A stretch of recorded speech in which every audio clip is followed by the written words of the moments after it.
Concerned? I mean, there's a level of concern every time we step out there, just because we want to execute at a very high level.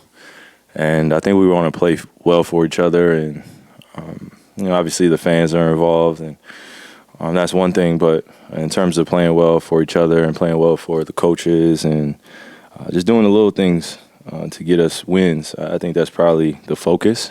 And it's probably where we should put majority of our energy. But in terms of concerns and stuff like that, we got to throw all that out before we get on the court.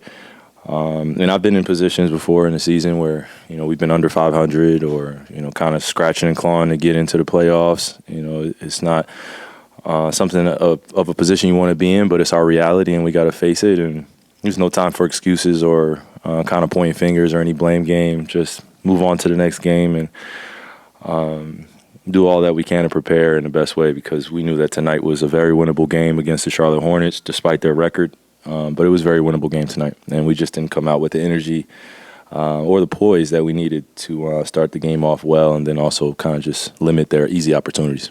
What do you think when you hear the fans booing you're down 18 in the third quarter?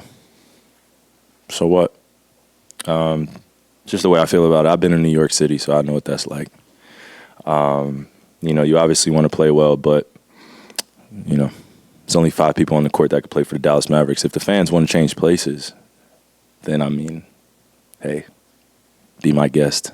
Got years of work ahead of you to be great enough to be on this level. But that our focus isn't necessarily on the boos. It should be on our performance and just being there for each other. Boos are, just part of the game. You've been here a month now. What do you know from what you know about the team? Do you see cause for hope?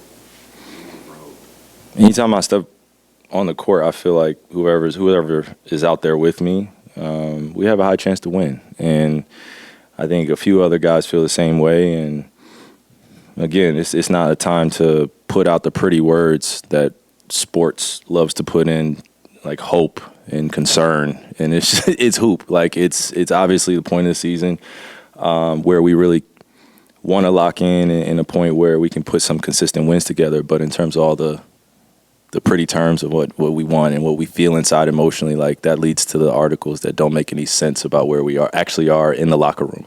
The outside perception, I think. Where are you guys in the locker room? Yeah, I mean, we're a very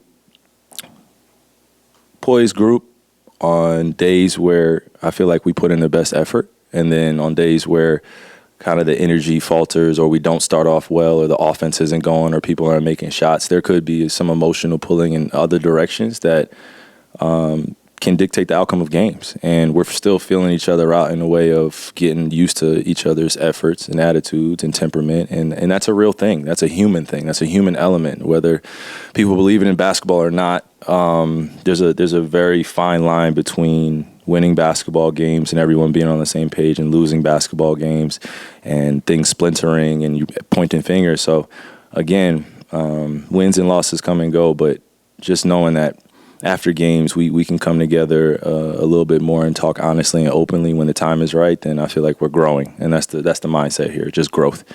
I came into this being traded. You knew what was going to be ahead of us. It wasn't going to be easy, and I like challenges. So bring it on. I'm already ready to get to the next game, as you guys can see. Yeah, we have conversations after every game, whether we win or lose. I just genuinely believe there's no time for all the pretty words in sports that we like to throw around. What's going on? What's happening? Where are you guys at? It's basketball. It's hoop. Let's just move on to the next game and get ready for it. The defense seemed to execute at a higher level after going small and kind of switching everything. Mm-hmm. Do you see that as a potential solution going forward, given that the teams try to kind of play big, and sometimes it hasn't quite necessarily translated to the defense execution? Yeah, I think that was probably the biggest adjustment coming here for me, was going from a primarily switching team where we kept everything above the perimeter. We kicked each other out in the post-up if anybody felt like there was a mismatch. And, coming here, we're a very rotation-based team. And that just takes some time to get used to, the drives, the closeouts, and just where everybody's going to be on the extra plays that need to be made. I think we make an unbelievable job, or we do an unbelievable job making extra plays for one another, but doing it over and over again it's taxing mentally and physically. So again, we just got to stay solid on that end, and I think the offense will take care of itself. We're in these games. Like, again, if we were out of these games completely and we were getting blown out, I'd definitely be up here saying some different words and be a little bit more worried. But we're in every single game we play in, and offense is not our issue.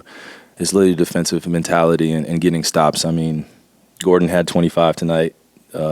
PJ had 28, and we could look down. All starters had plus 10. Or at least 10, and that's where the starting five has to look at themselves in the mirror, including myself, and be better to start off the game, because we clearly didn't do that. So I take my responsibility for that, and moving forward, we won't have games like this start that we had tonight. I can't say we don't have games like this, but we can't have this start and expect to win ball games, so it's on me.